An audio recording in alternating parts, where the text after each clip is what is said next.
Welcome to a new edition of The Harness Edge, 2-year-olds in training. I'm Harold Howe, back from Florida, doing the northern swing now. We're here with Dustin Jones at Classy Lane Training Center. And Dustin, you're the only guy I've talked to that's been thrilled about winter this year. And I guess largely because you're here at a training center for the first time in, I guess, your lifetime. And you don't have to blow snow. Oh, that's great. I'm not complaining about the winter at all. It can snow. They're calling for snow tomorrow, and it can snow all at once. I don't have to plow the track, and I don't have to shovel snow. And I don't have to worry about conditioning the track at night. Well, you do have to condition some 2-year-olds, and we've got 6 of them here to look at. Let's start off with the first set. Don't rush. This is an infinitive, homebred. He's an infinitive. Jean-Pierre Dubois was kind enough to give me 2 free breedings to a stud, and this is one of the colts. He's really great gaited, and he's been good right from day one. His mother is a Muscles Yankee that I bought at Lexington years ago, and he's doing good. We trained him a mile and 26 this morning. You have in total how many 2-year-olds? We've got 13. And in what range have you been with them all? All around 25 to 30. Let's look at the filly you had him out there with, Spirit to Win. This is a Cantab haul that passed through Harrisburg at 35,000.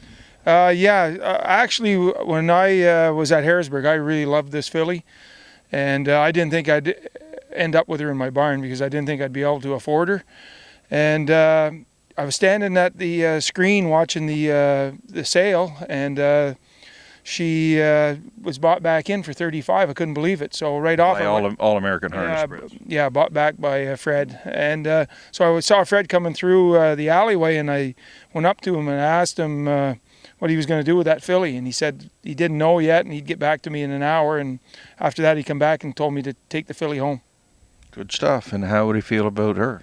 She's really doing well. She's great gaited. She's a good tall filly. And we trained her this morning in 26. I couldn't ask for better right now. Okay, second set. Swinging over some pacers. Keystone Trina. Now, this is a Jeremy's Jet half-sister to In Vitro. 16,000 in Harrisburg. Yeah, I made a swing down through Harrisburg and looked at yearlings. I went to Diamond Creek and I went to Vieux Carré. And actually, I went to Vieux Carré thinking that filly would be there because they were consigning her. But I had to drive over to Hemp Farm to see her. And I turned her out in the field, and I liked her. And she's not a big filly, but I don't think In Vitro was that big either. And so far, so good. We trained her this morning in 25. Okay. And with her was Clarabelle. This is a Jeremy's Jet filly as well. 21,000 out of Forest City sale. Yeah, I thought we would have got her for around 15,000. I was hoping to get her for 15. You guys are always crying about what you pay. I know, but she was a Jeremy's Jet filly, and a lot of guys are down on them. But some of, like my buddy Murray Brethor, he told me not to be worried about the Jeremy Jet fillies. And so I trained her brother, Starlight Kid, for Jim Kelly, and he was second in 50 last summer, and he'd win in 51. And I really liked the way this filly was put together, and she's got a lot better attitude than he did.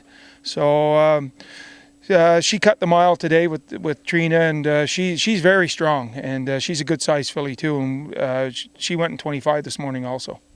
Okay, third set. We got Nets and Jets. Yet another Jeremy's Jet filly, 10,000 out of Harrisburg. Yeah, her also. I was down in Jersey, and I was over at Peretti Farms, and I really liked her. She was put together all right, and her mother was second in the Jugette, made 600,000. So I was surprised to get her for 10. I thought she would be closer to 20, between 15 and 20, and I got her for 10. So I consider myself really lucky there. Okay.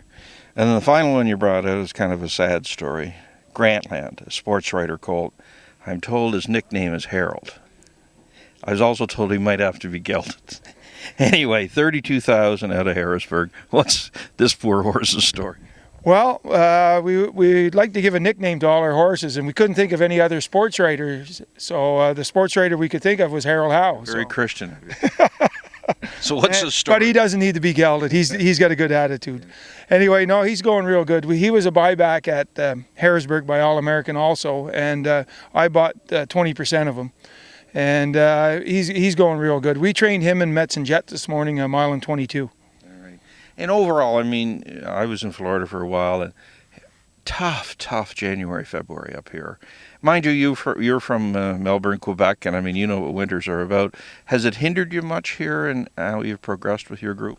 Not really. Actually, I was just telling the guys this morning, our 3-year-olds, we haven't missed a training with them since January. Like we just would, if it was cold on a Friday, we would jog them light and train them on the Saturday, and like the cold days, if it was real cold, well, they went in the walker. So we haven't really missed that many days. The track here has been great, and the condition of the track, we haven't missed any days at all, like with the training. Good stuff. Well, thanks for your thoughts. Good luck with Harold, and we'll catch up with you at some point. Okay, thanks a lot, Harold. Harold Howe with Dustin Jones, 2-year-olds in training.